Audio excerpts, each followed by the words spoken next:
आपले पाय दाखवून दाबतोय, सटवी दाबते. मग आपलं भविष्य विचारून येईला. मग तिने सांगितलं तू सर्व जो भविष्य लिहितं माझं भविष्य सांग,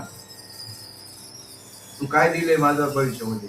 ती म्हणे मला लिहिता येतं पण वाचता येत नाही. मी लिहिलंय पण मला वाचता येत नाही. काय तो म्हणे खरं सांग. म्हणजे कोणाला वाचता येईल? ते म्हणे ब्रह्मदेवाला वाचता येईल. मग ते ब्रह्मदेवाकडे गेले. कोण? ती सटवी रावण हे ब्रह्मदेवाकडे गेले आणि ब्रह्मदेवाला सांगितलं की हे सटवीने जे लिहिले ते मला वाचून दाखवा. मग त्याने वाचून दाखवलं. कोणी? ब्रह्मदेवाने वाचून दाखवलं की तुझं जे मरण आहे ना, आजोबा जो राजा आहे त्याच्या पोटी जो दशरथ जन्माले, दशरथाचं पोट राम जन्माला येणार आहे आणि त्याच्या हातात तुझे मरण आहे. ते म्हणे आता यासाठी काय करावं लागेल? त्यामुळे एक गोष्ट आहे, एक तर त्याची मैत्री कर, नाही तर विरोध कर. एक तर मैत्री कर, ते विरोध कर, तरच तुला हे करता येईल. आणि नाही हे केलं तर मला तर अमर व्हायचंय, मला तर अमर व्हायचंय, काय करायचं म्हणे. ते म्हणे तू अमर नाही होऊ शकत. रामाच्या हाताने मुक्ती तुला आहे, तुला असं अमर होता येणार नाही. त्याच्या हाताने तुला मुक्ती आहे, तुला असं मुक्ती मिळणार नाही. आणि नाही मुक्ती मिळायला काय होईल? ते म्हणून चल मग नेलं यमलोकात. म्हणजे हे मोठा दरवाजा होता. ते म्हणे इथं तुला पाहायला भेटेल काय पाहायचे. गेला तो, गेल्यानंतर त्या दरवाजाला उघडायचा प्रयत्न केला. लांबून गेला, अशी लाट मारली का नाही, ती आतून आवाज आला, ए कोण आहे रे म्हणे मूर्ख. एक तर मी इथं नरक यातना बघतोय आणि तू लाट मारल्यामुळे त्या दोघं सराय माझ्या डोळ्यात घुसल्या. एक तर मी तप्ता खाली अग्नी आणि तापलेल्या खामाला मी इथं नरक यातना बघतोय म्हणे. मग त्यावेळेस त्यांनी निर्णय घेतला, एक तर रामाकडनं मारायचं आपल्याला, रामाकडनं मारायचं. रामाकडनं मिळाल्यानंतर पुढे इतिहास तुम्हाला सर्व माहितीच आहे. रामाकडे आल्यानंतर त्याला वाटलं शरण तर जायचं नाही, आपल्याकडे एवढं ऐश्वर्य, आपलं सर्व देव ताब्यात आहेत, अमुक आहेत, आपण त्याला असं मित्राने असं असं शरण जायचं. विरोधी भक्ती करू आपण, विरोधी भक्ती. त्यांनी विरोधी भक्ती केली. सर्व लोक रावणाला नाव ठेवतात. वास्तविक रावण काही पापी होता का? पापी नव्हता ना. आणि जर त्याच्या मनात पाप राहिलं असतं काय सीतेला हे करायचं, मग त्यांनी सीतेला खांद्यावर आणलं, ते सिटीमधून आणलं का जंगलातून आणलं? अरण्यातून जंगलातून आणलं. मग त्याला काय तिथे त्याला हे करता येत नव्हतं का? नाही, त्याला फक्त विरोध करायचा होता, रामाच्या हातून मारायचं होतं. एवढा मोठा भाऊ गेला त्याला विनंती करायला, त्याचं तर ऐकलं की त्यांनी? नाही ऐकलं. मग आता त्यांनी काय युक्ती केली? मग त्यांनी युक्ती केली, मामाला बोलवलं. मामाला सांगितलं तू असं कर, स्त्रियांना आहे ना फसवायचं आहे ना, माया जाळ जर टाकलं स्त्रियांना फसवण्यासाठी, काहीतरी माया जाळ केलं तर ती फसते. तू असं कर, हारण्याचं रूप घे, पंचवटी नाशिकची. असं आता सांगा तुम्ही, नाशिकची पंचवटी का शब्द वापरला? पंचवटी शब्द का वापरला? काय पंचवटी शब्द का वापरला? म्हणजे द्विअर्थी आहे. हे जे कीर्तन, प्रवचन, हे जे ग्रंथ, हे जे कथा आहे, सर्व जे आहे त्याचा सार काढा पाहिजे. म्हणून ते सांगतात मन तुनी नवनीता तैसा घे अनंता आणि वाया व्यर्थ कथा सांडी मार्ग. त्या कथेचा भावार्थ कळायला पाहिजे. आज गोरोबा काकाची पुण्यतिथी, गोरोबा काकाची पुण्यतिथी म्हणजे त्यांनी असं रूपक तयार केलेलं आहे की त्याची हिस्ट्री आहे, त्याला कथानक जोडलेलं आहे की त्याचा बाळ त्या चिखलामध्ये तुडवला आणि तो मेला. आता तुम्हाला अगोदर जर बाराखडी शिकवायची असेल तर तुम्हाला अगोदर क दाखवायचा असेल तर कप दाखवावं लागतं पोरांना. ग ची ओळख करायची असेल तर गणपती दाखवावा लागतो. आता ग ची ओळख दाखवले, गणपती दाखवला, मरे मक्याचा, मक्याचं कणीस दाखवतात. आता मक्याचं कणीस कुठपर्यंत? मची ओळख झाली का मग म्हणजे मची ओळख होण्यासाठी खरा अर्थ काय आहे, मची ओळख होण्यासाठी स्वर व्यंजन आणि मातृका याची ओळख होण्यासाठी ते दाखवलेले आहे. हे जे फळं बिळं आमुट दाखवलेले आहेत ना, हे सर्व ओळख होण्यासाठी. तसं तुम्ही आपल्याला ओळख होण्यासाठी एक कथानक आहे. म्हणून मंथुनी नवनीता म्हणजे त्या कथेचा सार घ्या. मंथुनी नवनीतेचा घ्या नंतर वाया व्यर्थ कथा चांडी मार्ग. क ची ओळख झाली तर क खड्ड्यात जाऊ द्या, म ची ओळख झाली तर मका खड्ड्यात जाऊ द्या. मग तसं रावणाने सांगितलं की तू हरणं धरून घे आणि सीतेला फसव. सोनेरी हरणं धरून घे म्हणजे ते तू सोनेरी हरणाचं तुझं कातळ याच्यासाठी ते पुढचं हिस्ट्री सर तुम्हाला माहिती. पण तो म्हणाले मी हे असं वाईट कृत्य करणार. ते म्हणे तुला मरावं लागेल मग माझ्या हाती. त्यांनी मी विचार केलाय रावणाच्या हाती मरण्यापेक्षा रामाच्या हाती मेलेलं बरं. मग त्याने तसं मायावी रूप घेतलं आणि त्या पर्णकुटी तू जवळून गेली. सीतेने ते हरण पाहिली, तिला मोह झाला, तिने रामाला हट्ट केला. आता श्री आठ बाळ आठ जोग आठ. मग रामाला ते ऐकावं लागलं. राम त्या हरणाच्या पाठीमागे लागला. रामाने बाण मारला, ती हरण पडली. त्या हरणीने आवाज काढला, लक्ष्मणा धाव लक्ष्मणा धाव. इकडे लक्ष्मणानं ऐकलं, इकडे सीतेने बी ऐकलं. लक्ष्मणाला माहित होतं रामाला कसलीच भीती नाही. रामाला मरणच आहे ना, रामाला कसली भीती. पण सीतेने शंका घेतली की तुम्हाला आवाज ऐकू आला नाही का. तुम्ही ऐकू आला, मग तुम्ही का जात नाही. तुमच्या मनामध्ये असं काय आहे. लक्ष्मणा धाव असा आवाज आला तर तुम्ही लगेच जायला पाहिजे होता. आवाज पाहिजे, राम संकटात आहे, जा तुम्ही. तर तो म्हणतो रामाला तर भीती कसली, रामाला तर भीती. रामाला कसलीच भीती आहे. ती म्हणे भीती म्हणून आवाज आला ना लक्ष्मणा धाव. तुमच्या मनामध्ये काहीतरी आहे. झाला संशय. संशय झाला तर त्याचे कोणाला राग येणार ना. मी एवढा मला वनवास नसताना यांच्या सेवेसाठी आलो आणि यांनी माझ्यावर आळ घेतला. शेवटी तो गेला पण त्याला असं वाटलं माझ्यावर जबाबदारी शेतीची रक्षणाची जबाबदारी माझ्यावर आहे आणि जबाबदारी मी जर पार पाडली नाही तर मी दोषी ठरणार. म्हणून त्याने सीतेला अशी आज्ञा केली, अशी रेष ओढली. आणि त्या रेष ओढताना सांगितले ही रेषा सांभाळ वयनी, ही रेषा सांभाळ पंचवटीच्या अवती भवती. अधर्माची आहे वसती, तर त्या तुझला फसवण्यासाठी राक्षस रानो माळवयनी. ही रेषा सांभाळ, ही रेषा सांभाळ. पण सांभाळली का. तो आला. सांगा तुम्ही अजून त्याच्यात बी अजून मोठाच रास आहे. त्याला जर सीतेला काम वासनेने जर चोरून न्यायची असती, रावणाला सीतेला जर काम वासनेने न्यायची असती तर ज्यावेळेस तो आला सीतेला सांगितलं रेषेचे उल्लंघन करू नको आणि ती रेषेच्या आत बोलत होती त्याला भिक्षा घ्यायला. तो म्हणतो मी तसं येणार नाही, तू ये बाहेर. तू कारण की रेषेच्या आत गेला असता तू जळाला असता. त्या रेषेमध्ये ती पावर होती. पण तू तिला बोलत होता. शेवटी त्याने एक शब्द वापरला होता, माता भिक्षा दे. माते भिक्षा दे म्हणजे शब्द काय वापरला होता त्याने, माता. माता शब्द वापरल्यानंतर वापरला असला का जर काम वाचण्याचं असते तर म्हणजे या प्रत्येक कथानकामध्ये सर्व काही दडलेलं. सांगा तुम्ही चिखलामध्ये बाळ तुडवला, कोणता बाळ तुडवला. पण व्यावहारिक जर त्याला तेच सांगावं लागणार आहे ना. की गौरव काकाची पत्नी पाण्याला चालली होती. तिने सांगितलं की बुवा मुलावर लक्ष ठेवा. आता मी आता काय घेऊन येते, पाणी घेऊन येते. या बाळावर लक्ष ठेवा, बाळ घरात आहे. आता बाळ घरात आहे हे समजल्यानंतर आता तो भानावर नव्हताच ना. तो त्या भजनात रंगून गेला होता. भजनामध्ये रंगून गेल्यानंतर ते बाळ खेळत खेळत आलं.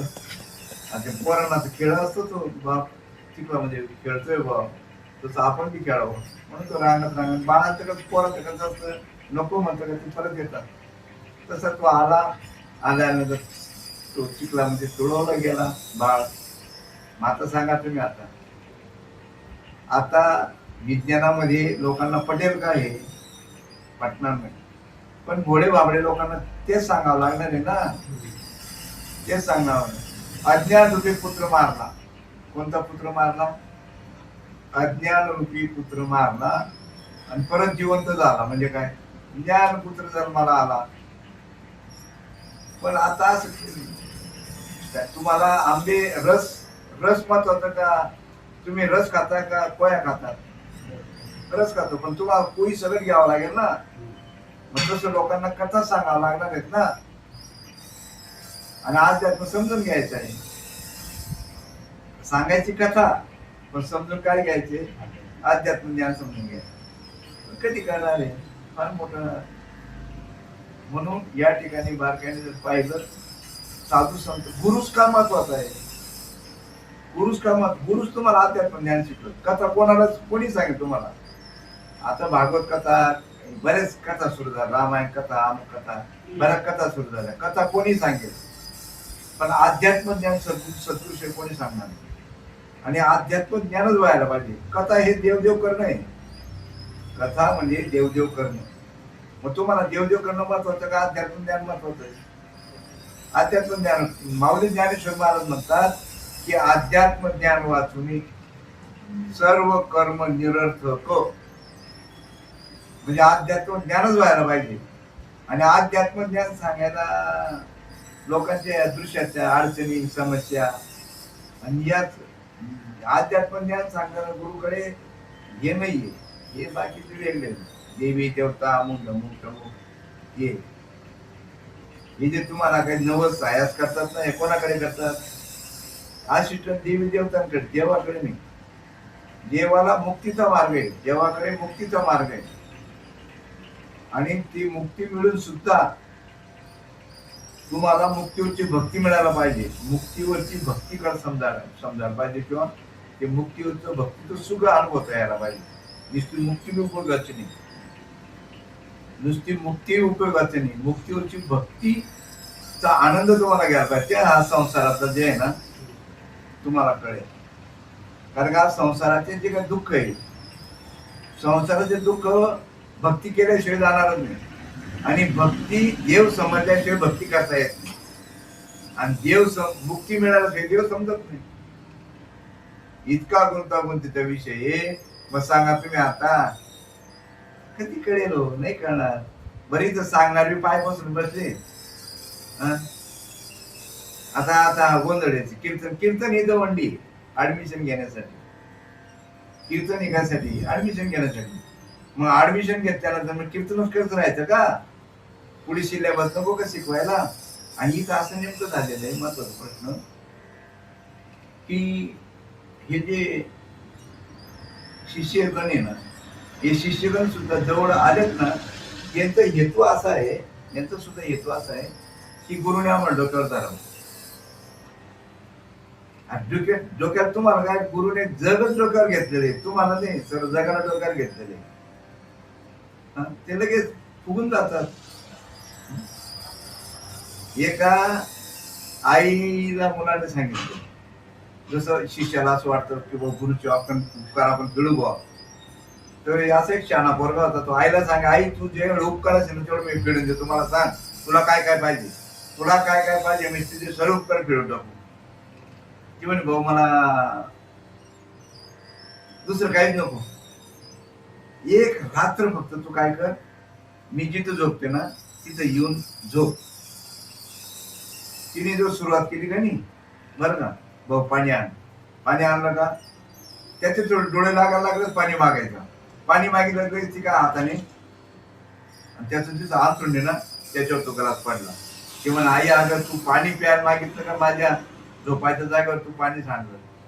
परत ती म्हणे भाऊ मला तर संडास लागलेली, उठ भाऊ.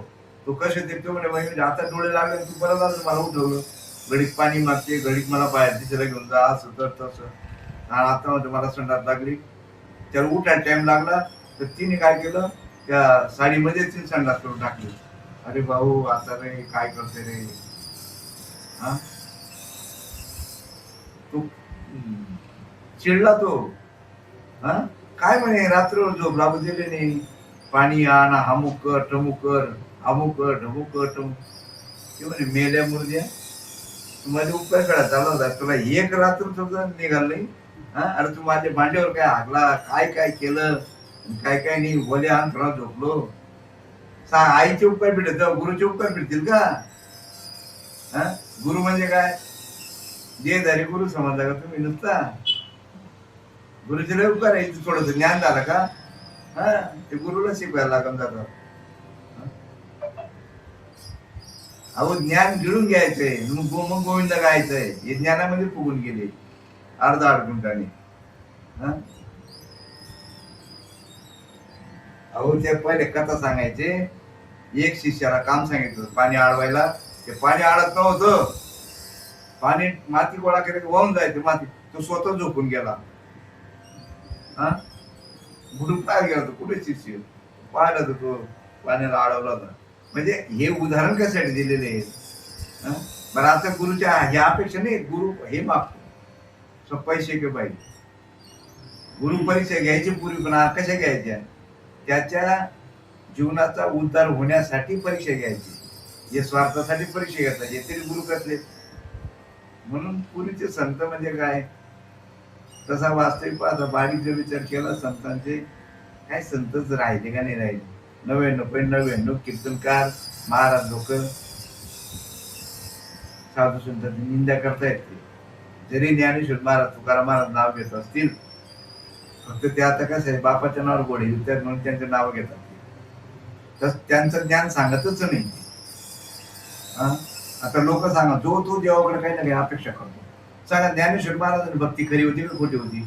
आणि जर खरी होती त्याला भीक मागायची पाळी का होती? अंतराला जमीन पांघरायला आकाश, भूक लागली चार घर मागायचे. साधू संत अहो त्यांनी डायरेक्ट दृष्ट्या संबंध तोडला होता. सांगा तुम्ही, स्वप्न पडतो तुम्हाला, स्वप्न इतकं दुःखाचं स्वप्न पडलं, इतकं दुःखाचं स्वप्न पडलं, नाही वाईट वाईट वाईटाचं वाईट स्वप्न पडलं, त्यावेळेस स्वप्नामध्ये असं वाटतं असं हे दुःख सात दुश्मनच त्याला नको, असं तुला स्वप्नामध्ये वाटत होतं. पण जागे झाल्यावर स्वप्न राहिलं का? तसं इथे नसं म्हणतात तुम्ही, तुम्ही जाग विले आम्हा फुले काजा, आम्हा फुले काजा, शुभाशुभ कर्म, शुभाशुभ कर्म, दुःख हरावया पीडा दुःख. अरे चांगलं स्वप्न पडू द्या, नाही तर शुभ पडू द्या, नाही अशुभ स्वप्न पडू द्या. हा शुभाशुभ कर्म, दुःख हरावया पीडा. जागे झाल्यावर एका क्षणात ते दुःख जातं. इथं महाराज जागा झाला नाही, हात झोपेते, कधी मेळ बसेल. म्हणून काही नाही नामाशिवाय दुसरं साधनच नाही. आणि त्या असं मोठं गोड आहे, भगवंताचं नाम द्यायला जन्माला आला नाही आणि घ्यायला जन्माला आला नाही, याच्यावर कोणीच बोलत नाही. आणि सर्वच म्हणतात देवा नाही नाव, देवा नाही गाव, देवा नाही ठाव कोठे काही. आणि जो तो सांगतो घ्या देवाचं नाव, घ्या देवाचं नाव. फक्त आपला संप्रदाय असा आहे, तो म्हणतो साधन जे आहे त्या साधनाचं चिंतन करा. साधनाचे सार मंत्र बीज हरी आणि आत्मतत्व धरी तोची. आत्मतत्व जर पाहिजे असेल तर साधू संतांनी जे साधन सांगितलेले त्या साधनाच्या माध्यमातूनच तुम्हाला त्या भगवंताचं नाम आणि रूप, आणि तुम्ही कोण आहेत आणि गुरु कोण आहे या सर्व विषय तुमच्याकडे. सांगा नद्यांना अनेक नाव आहेत का एकच नाव आहे? बाबा गंगे चैमने चैव गोदावरी सरस्वती नर्मदे सिंधू कावेरी तुंगा भद्राई. कितीतरी सुरू केलं तर बापरे, गंगे चैमने चैव गोदावरी सरस्वती नर्मदे तुंग भद्रा कावेरी, काय कितीतरी नद्यांचं नाव आहे तो. आता नदीला नाव कोणामुळे पडलेलं आहे? पाणी नसतं तर नदीला नाव, नदी जन्माला आली असते का? पाणी नसतं तर. आणि पाणी हे कुठून आलेलं आहे? पाणी कुठून आलं? समुद्रातून. कुठून आलं? समुद्रातून. बरं सर्वे नाही धरलं, पाणी समुद्रातून आलंय का? कुठे? समुद्रातून आलेत ना.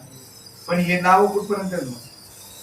समुद्रापर्यंत. माता सांगा तुम्ही आपल्याला सुद्धा जे साधन साधन दिले ते ओळखण्यासाठी, ही गंगा आहे, यमुना आहे, तुंगभद्रा आहे, तापी आहे, गोदावरी आहे, हे ओळखण्यासाठी आहे का काय आहे?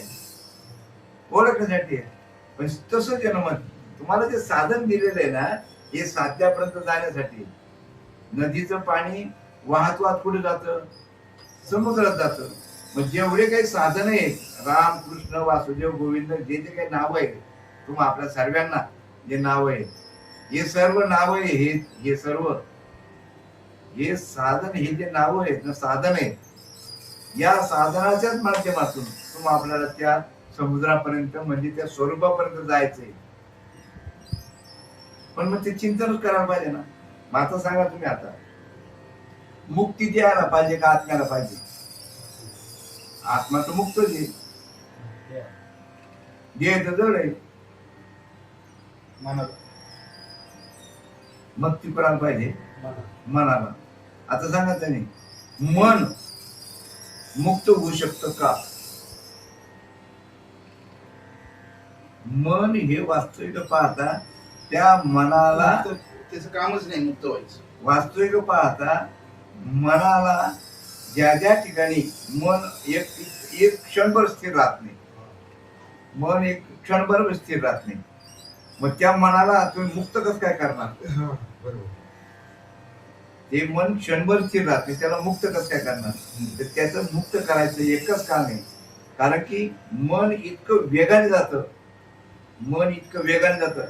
हवा आहे ना, हवा, हवेपेक्षा कितीतरी पटीने त्या मनाला वेग आहे. हा, मग आता सांग, मग त्या मनाला जे आहे त्या हवेची जोड आहे. त्या मनाला कोणाची जोड आहे? हवेची जोड आहे, म्हणून ते पळतं एवढं.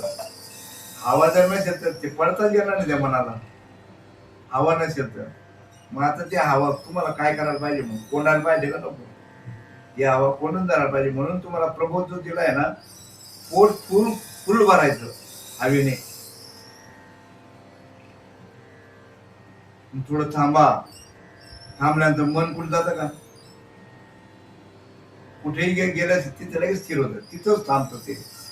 म्हणून ते कोंडून कोंडून धरीला जीव, कोंडून कोंडून धरीला जीव.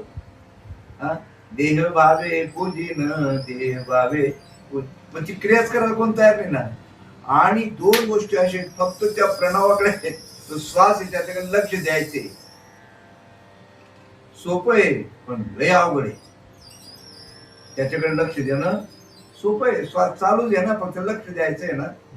पण लक्ष देणं एवढं सोपं नाहीये. हे काय तुम्हाला तुम्ही, मग कबीर महाराज म्हणतात, कबीर कहे कमान को क्यों बदलता है ढोल, एक श्वास जाता है तो 3 लोक का मोल. हा, तुम्ही श्वासाकडे लक्ष देऊन बघा. प्रत्येक श्वास, प्रत्येक वृत्ती हेरधारी, तुझ्या दर्शनाचा हरी. तुम्हाला भगवंताचं दर्शन घ्यायचं असेल तर तुमची जी वृत्ती जी आहे ना, ती वृत्ती ही निवृत्ती व्हायला पाहिजे. नुसतं म्हणतात तिथं, वृत्ती निवृत्ती झाली जनन दिसे तेथे, नुसतं म्हणतात. पण ती वृत्ती निवृत्ती करायचं साधन द्यायला पाहिजे ना. आणि जरी साधन माहीत झालं पण केलं नसेल तर काय होते? साधन आहे पण त्याचा जर विनियोग जर माहीत नसेल तर. साधन माहीत झालं होतं मच्छरनाथा सुद्धा, ज्यावेळेस पार्वतीला सांगत होते ना, त्यावेळेस चोरून त्यांनी बी ऐकलं होतं साधन. पण त्या साधनाचा विनियोग कसा करावा? आता प्रबोध कोणाला दिलेलं नाही. 56 कोटी यादव ब्रह्मज्ञानी झाले होते प्रबोध घेऊन. 56 कोटी यादव प्रबोध घेऊन पण मेंढ्या कातरत गेले. तसं आता सुद्धा आहे ना, काही लोकांना प्रबोध झालेला आहे पण कुठे काय विनियोगच माहित नाही. शेवटी मच्छिंद्रनाथांनी शंकराला विनंती केली, देवा माफ करा, जा तुला जरी प्रबोध झाला ना, तुम्ही जर अनन्य भावाने शरण गेले नाही, प्रबोध होऊन जर तुम्ही अनन्य भावाने त्या साधनाला शरण गेले नाही आणि विनियोग समजला नाही तर काहीच उपयोग नाही. जा, शाप दिला, तुला काही उपयोग होणार नाही. विनियोगा विनियोगी फळ.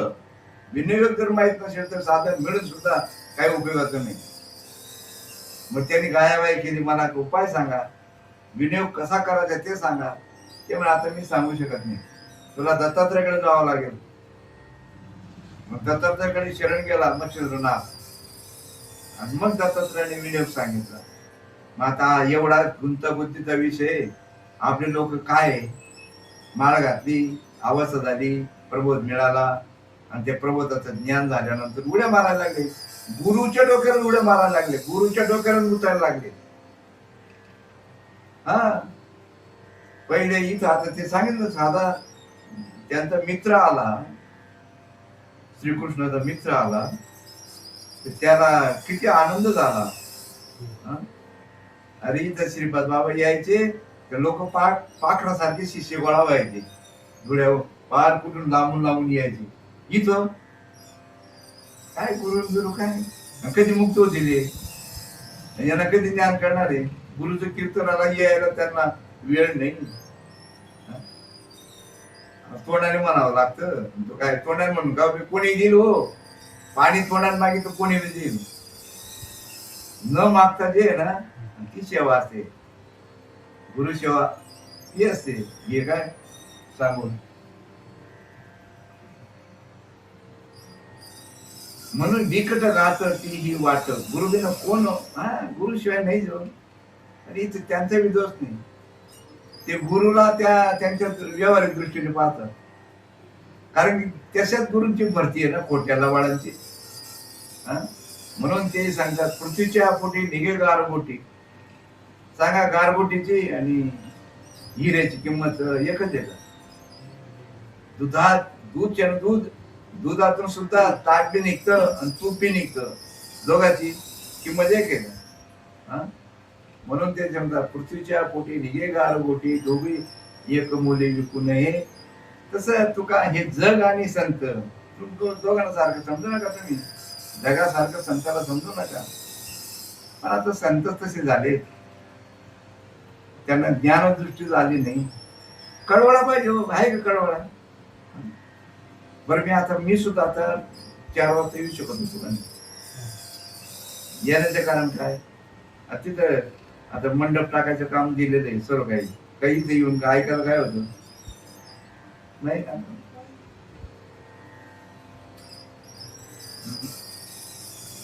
म्हणून त्यांचा आजच्या महापुरी रिगताची कोटीवरी, तरी प्राप्तीच्या पैतरी विपाला एखादा.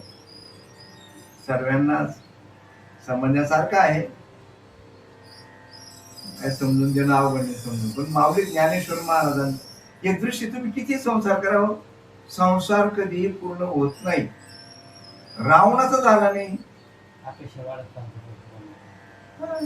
बरं अडचणी किती आहे. बरं तुम्ही देवाचं चिंतन करा, देवाचं भजन करा, देवाचं नामस्मरण करा, या अडचणी आपोआप दूर होऊन जातात. आपोआप हो, फक्त एक गाव आम्ही विठोचे नाम आणि काचे काम नाही. आता मोडून या वाटा सूक्ष्म दुस्तर केला राज्य भार चाले यायचा. सांगा तुम्ही आता कोणाचं मागचा इतिहास किती ते दाखवले. देव म्हणून आता गोरोबा काकाची गोष्ट आहे. गोरोबा काकाच्या वडिलाचं नाव माधव स्वामी होत. काय तर त्यांचं सुद्धा इतिहास जर पाहिला तर 7 मुलं झाला का मेला, मुलगा झाला का मेला, मुलगा झाला का मेला.